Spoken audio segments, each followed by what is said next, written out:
Hey all, welcome back to Neon's Movie Reviews. I'm Neon, this is my review channel. Today I'm going to be continuing the Summer of Nic Cage with Mom and Dad. And before I get into it, just want to say if you enjoyed my content, please give this video a like, it really helps out the channel. And share this video if you can. And definitely stay subscribed for more of the Summer of Nic Cage.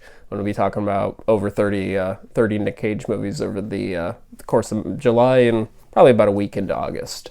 But yeah, diving into this movie. This is my third viewing of this movie. I do enjoy this movie. It's directed by Brian Taylor, who is part of the Neville Dean Taylor team that did Crank, Crank 2, Gamer, and Ghost Rider: Spirit of Vengeance. And for me, I really liked this one most of all. So almost makes me want to lean towards the Neville Dean is the part that I'm not a fan of. But it may just be that this film was kind of the perfect outing for that style, so I'm not 100% positive there. I don't dislike these directors, I'm just something wrong about their films for me, but I can't look away from their films either. They're a conundrum for me. But Mom and Dad, it all kind of comes together. Their style, they're just... or at least Brian's style, they're just, the way that their films just go for it, this film just fucking goes for it. But basic concept, for some unexplained reason, parents are starting to murder their children. And it's happening all around the world, or at least all around the US, and you follow Nick Cage and his wife Selma Blair, and then their two kids. And it's really interesting because you've got they do enough to talk about the parents and really develop them as their own characters, so you understand what they're going through. They're not like, they don't go full zombie mode and just that's all they are. No, they're still those characters. They're just want to kill their kids, and it's kind of based on that, that joke that all parents want to kill their kids, they just don't. And well, that's what they do, but there's plenty of reason to like explain their side of it as well. It's not just, there's just reasons why you don't do it, and that seems to be what's inhibited. But it's really fun. I am going to talk briefly about spoilers, but I'm not going to go too far into it. But they do talk about it enough and hinted at it enough in both the marketing and the beginning of the film that I don't feel it's actually spoiling anything. But this film takes place all over the course of one day, and at the beginning of the film, the daughter, she wants to go out like on a date with her boyfriend. The younger son, he's just being a kid. Mom and dad are just kind of like, no, we don't want you. Or dad's like, I don't want you seeing that boy. I know what I was that boy's age before. I know what they think, what they want. Mom is more along the lines of, well, I know kids don't like you, don't go see a movie, but tonight is when your dad's parents are coming over, like grandma and grandpa. You don't really get to see them much. They're not going to be around too much longer. How about, can't a movie wait for another night? And she's just like, oh god, another night of grandpa telling his Vietnam stories of how he killed them all over there with his knife and all this shit. And then towards the end of the film, like in the middle of the climax, doorbell rings, and it's just like, oh yeah, the grandparents, I forgot all about them. And like Nick Cage goes to answer the door, and his mom pulls out a can of mace, sprays him right in the eyes, Dad pulls out his Bowie, starts slashing at him, and it's just like, oh yeah, the parents would have parents as well. I kind of forgot it doesn't just, and so that kind of recontextualizes the whole film, and that, for me, that's where it really kicked in and really worked. But this film, just like all of these directors' works, is very darkly funny. They play things as dark as they can, and but they have just a sick, twisted humor, and they really run with that in this one.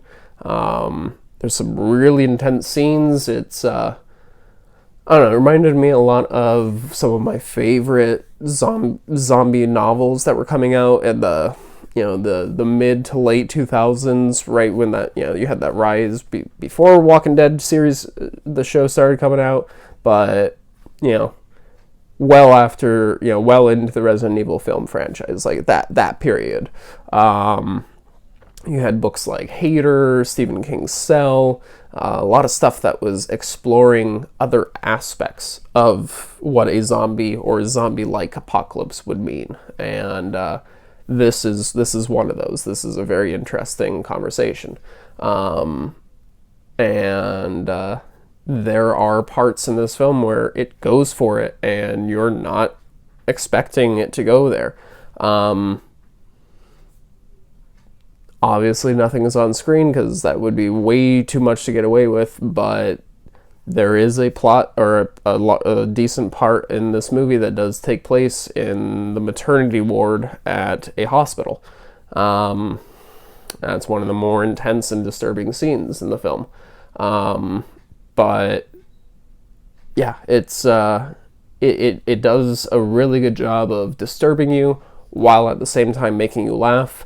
But there's never any jokes that make you laugh, so it's for me, it's the type of horror comedy that works, where I'm laughing at the situation, I'm laughing at the reactions, I'm laughing because it's situationally funny. It's not, or the entire situation as a whole is a satire and it's funny.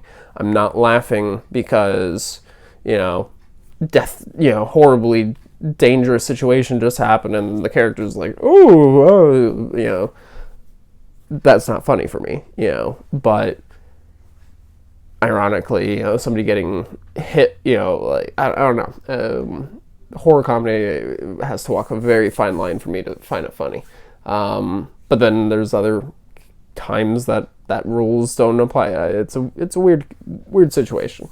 Ignoring all that, this film works for me, but it's a dark comedy. It is not a jokey film. If you don't like dark comedies, this is not going to be your film.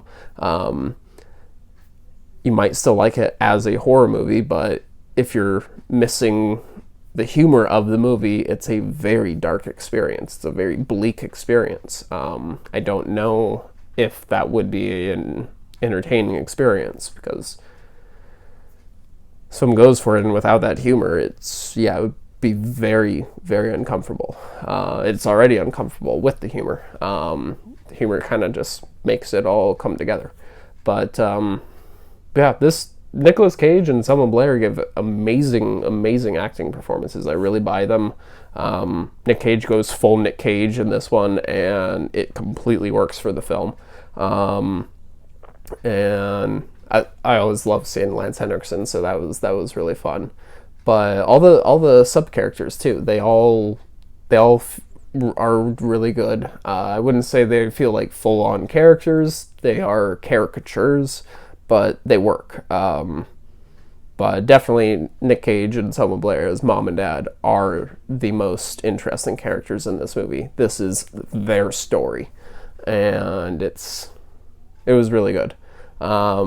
Highly recommend this. For me, I'd give it a 7 out of 10.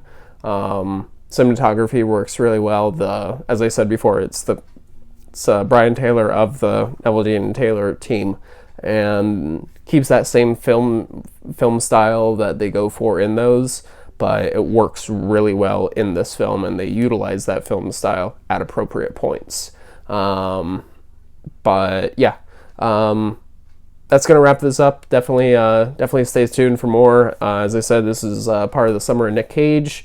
I got a Mandy review coming out later on this week. I've got Vampire's Kiss coming out later on this week. I've got a Spider-Man Into the Spider-Verse review coming out, among a bunch of more. But yeah, gonna be releasing Nic Cage reviews every day of the week for all the rest of July and probably about a week into August. So it's gonna be fun. But definitely thank you for watching this, and hope you all stay safe.